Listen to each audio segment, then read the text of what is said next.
Nah, teman-teman, pada segmen yang terakhir ini saya akan menjelaskan apa itu kerangka berpikir atau kerangka pemikiran. Dan ini menjadi satu bagian di akhir sesi kita. Kenapa? Karena kerangka berpikir atau kerangka pemikiran ini biasanya ada di akhir bab 2 ya. Dan ini biasanya bisa berbeda-beda untuk tiap universitas atau program studi ya. Ada yang di bab 2, ada yang di bab 3, tetapi esensinya sama. Nah, apa sih sebenarnya kalau kita berbicara kerangka berpikir atau kerangka pemikiran ya?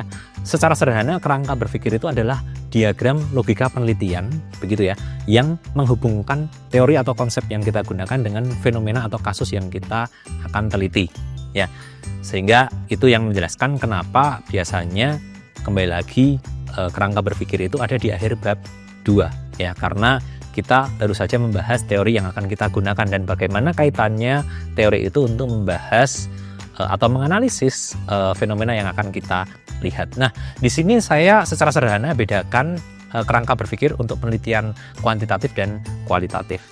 Untuk penelitian kuantitatif seringkali disebut sebagai kerangka teoritis, dan istilah ini juga kembali lagi bisa berbeda untuk setiap universitas. Nah, kenapa pada penelitian kuantitatif kerangka berpikir ini seringkali disebut sebagai kerangka teoritis? Karena perlu diingat, kuantitatif ini adalah penelitian yang mencoba membuktikan teori ya. Artinya kerangka teoritis atau kerangka berpikir pada penelitian kuantitatif tadi harus berdasarkan teori dan harus dapat digunakan sebagai dasar analisis. Secara sederhana kalau kita lihat biasanya gambarannya adalah hubungan antar variabel ya. Jadi kerangka berpikir yang digunakan di penelitian kuantitatif itu biasanya sama persis dengan teori yang digunakan ya. Sebagai contoh di sini misalnya ada teori yang menjelaskan bahwa terdapat hubungan antara tingkat gaji ya pegawai dengan tingkat korupsi yang mereka lakukan misalnya. Nah, di situ bisa kita lihat ada variabel X dan kemudian panah variabel Y. Variabel X-nya adalah tingkat gaji dan variabel Y-nya adalah tingkat korupsi. Nah, itu adalah kerangka teoritis yang digunakan untuk penelitian kuantitatif.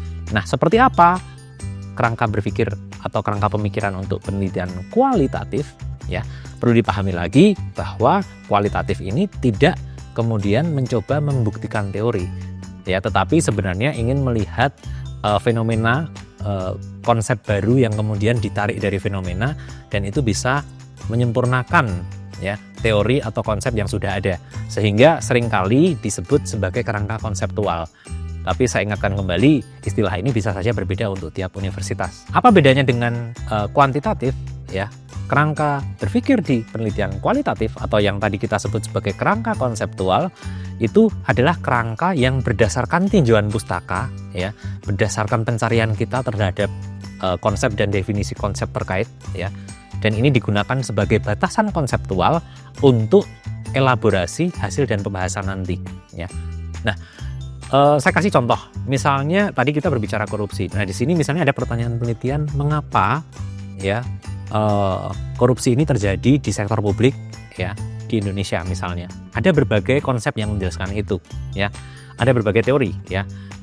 Misalnya korupsi itu tadi disebabkan oleh tingkat gaji yang rendah misalnya, atau yang lain korupsi ini disebabkan oleh kesempatan karena adanya celah dalam aturan, atau misalnya yang terakhir ada yang berbicara bahwa korupsi ini dipengaruhi oleh budaya.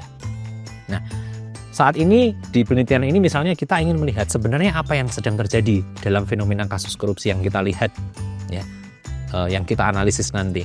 Nah, artinya kita tidak bisa memastikan sebenarnya yang terjadi yang mana. Ya, jangan-jangan misalnya ada temuan baru, oh ternyata dalam kasus ini justru korupsi itu disebabkan oleh faktor yang lain yang akan kita eksplorasi ya. Sehingga kembali lagi, kerangka konseptual untuk penelitian kualitatif bentuknya tidak seperti yang kuantitatif tadi. Ada hubungan X dan Y dan berupa panah ya. Tetapi apa? Tetapi di sini ada sebuah fenomena misalnya korupsi, kita beri kotak dan kemudian ada beberapa garis yang menjelaskan kemungkinan penyebab-penyebab dari korupsi itu sendiri ya. Nah, artinya apa? Perlu dijelaskan juga sebenarnya. Saya biasanya menjelaskan ini ke mahasiswa.